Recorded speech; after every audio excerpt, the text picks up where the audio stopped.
Здравствуйте, друзья! По техническим причинам мы пропустили целую неделю, но теперь снова в строю и подготовили бодрый, военно-празднично-мистический выпуск. Это «Сумма событий», обзор всего интересного за минувшую седмицу. Меня зовут Виталий Обедин, и мы начинаем, а вы смотрите. Современное телевидение можно смотреть только с глазными распорками. Вот это, между прочим, не реквизит. Это предельно страшная штука. Если такой кинуть в сотрудника правоохранительных органов, то можно выхватить до 5 лет лишения свободы. А вот это еще более страшная штука. Если сюда добавить слово «нет» и выйти на улицу, то можно заработать и 7. А знаете, что можно сделать безнаказанно?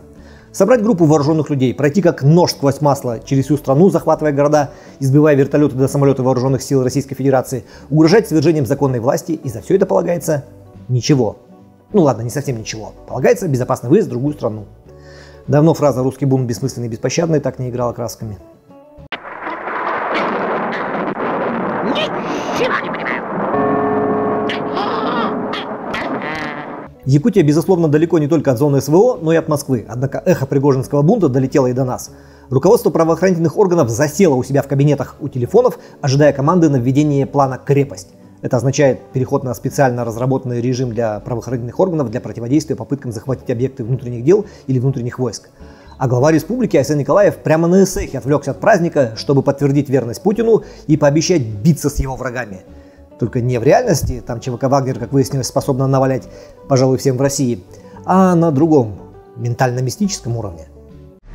Якутия вместе с Владимиром Владимировичем Путиным. Мы все вместе будем биться за Россию. Сегодня, в день национального праздника эсэх в Якутии, мы, все якутяне, проводим священный алгыз для наших воинов и молимся о нашей победе. Знаете, что странно? Человек на всю республику, даже на всю страну, заявил о готовности спасти Россию и остановить грозящее ей зло при помощи обряда алгыз. И никто не отправил по его душу взвод автоматчиков, чтобы скрутить и отправить на принудительное лечение в ЕРПНД или специальные больницы УФСИН под Новосибирском либо Уссурийском. А вот когда 3 годами ранее то же самое «спасу Россию от зла при помощи обряда алгыз» заявил Александр Габышев, получивший прозвище «Якутский шаман», все ровно так и случилось. Пришли с автоматчиками, повязали и отправили на принудительное лечение.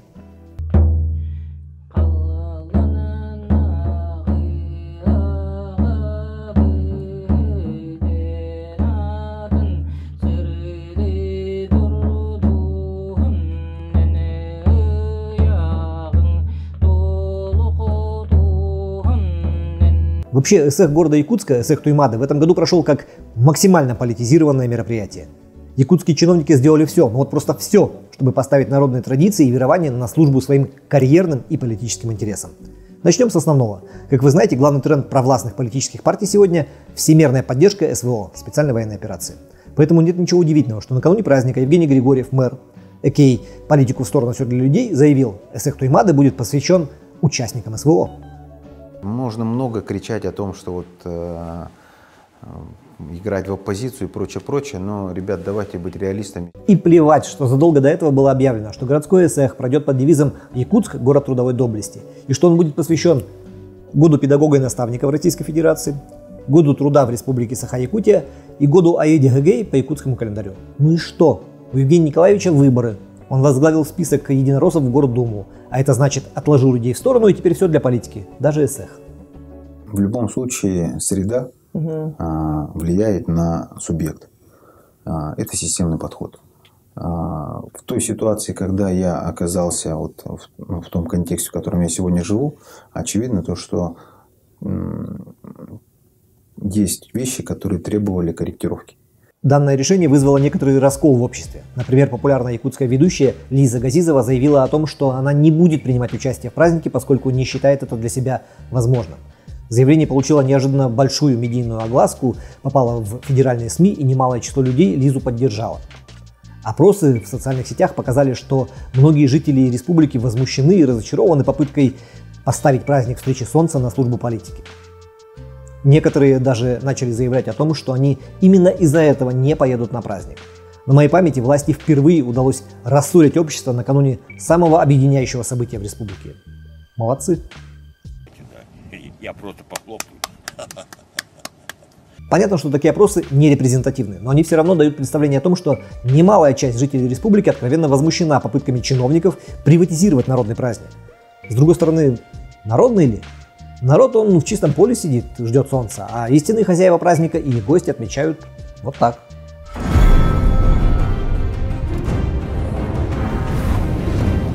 Нужно ли говорить, что на этом эксплуатация праздника якутскими политиками не закончилась? Ведь в их глазах столь большое многотысячное собрание якутян с позитивным настроем — это не люди, пришедшие за благословением, за тем, чтобы отдать дань уважения своим историческим корням. Это электоральная масса. А электоральную массу надо обрабатывать. Кто-то это делал по мелочи, пытаясь привнести в праздник народа Саха немного цирка, как, например, бывший мэр Якутска Сардана Авксентьева, возглавившая список партии «Новые люди» на выборах в парламент республики в этом году. А кто-то по-крупному. Давайте начнем с мелочи. Собирайтесь на Эсэх Туймады завтра, увидимся. Наши волонтеры будут бесплатно раздавать всем желающим воду, а детям дарить шарики и сладкую вату. Газировка, шарики, сладкая вата. Цирка не Эсэх. Не хватало клоунов с рыжими волосами и красными носами. Впрочем, когда есть политики, клоуны нервно курят в гримерке. Бог с ним с раздачей шариков. Окружение Айсена Николаева на несколько корпусов обошло Сардану Владимировну в искусстве приспособить народный праздник под свои цели. И речь даже не про пресловутый спасительный алгыс. Он все-таки был направлен на защиту Владимира Путина от Евгения Пригожина. А вот обряд заплетания салама приватизировали уже в своих нуждах. Салама — это ритуальная веревка, которую натягивают между березами чечир и к которой повязываются небольшие дары и подношения. Сейчас это только разноцветные ленточки, а раньше это были фигурки животных, пучки волос, перья и так далее. Якутяне приняли участие в обряде салама поддержки. Перед началом торжественной церемонии открытия национального праздника Эсэх Туймады 2023 все гости праздника приняли участие в традиционном обряде завязывания салама в местности Усхатын. В этом году обряд проводился в знак поддержки главы Якутии Айсена Николаева. На местности расположены священные 99 СРГ, украшенные саламой. На 33 СРГ, расположенных возле Алтан СРГ, завязана салама, собранная накануне Эсэха со всех районов Якутии. Она символизирует единение народа вокруг Илдархана. Символизирует единение народа. На самом деле обряд повязывания салама, или иначе саргалах салама, это, мягко скажем, другое. Суть данного обряда заключалась в благопожеланиях себе, близким или земле, на которой живут люди. Но нынче все благопожелания народа позаимствованы господином Николаем Эко, потому что им нужнее. Получается, не будет хорошо у них, не будет хорошо ни у кого в республике. Ну или, возможно, Айсен Сергеевич просто самый близкий нам всем человек. Потому что саламу повязывали на березу. Считалось, что хозяйка земли, образ родной земли, обитала на крупных березах на опушке леса, поэтому ее увешивали подарками, пестрыми волосяными веревками салама и лоскутками материи. Салама повязывают с благопожеланиями себе, близким или земле, на которой живут. В устройстве саламы и обрядах с саламой отразилось верование народа Саха, в том числе культ священного дерева и культ коня. Но и это еще не все. Прямо под заказ, именно 23 июня, на день празднования Эсэха Туймады, самого масштабного в республике, в Мирном семья Ануфриевых родила ребенка, которого провозгласили миллионным жителям Якутии, о чем было немедленно сообщено Айсену Николаеву, который в свою очередь немедленно сообщил об этом всем присутствующим. Именно в этот день, именно в этот час, ни днем раньше, ни днем позже. Празднуйте, а у нас для вас подарок прямо из роддома. Это невероятно! Напомню, что цифру в миллион жителей Якутии власти планировали достичь в 2022 году, к столетию республики. Это была не просто мечта, это была зафиксированная указом президента республики, тогда в Якутии еще был президент, в 2013 году цель, но не вышла. Более того, по итогам 2022 года Якутия показала не прирост, а естественную убыль населения на 0,03%. Это подтверждает официальная якутская статистика в лице Сахастата. Вот фрагмент из их доклада, представленного 5 июня текущего года. По оценке, численность постоянного населения Республики Саха-Якутия на 1 января 2023 года составила 997 565 человек. По сравнению с соответствующим периодом 2022 года численность населения уменьшилась на 268 человек или на 0,03%.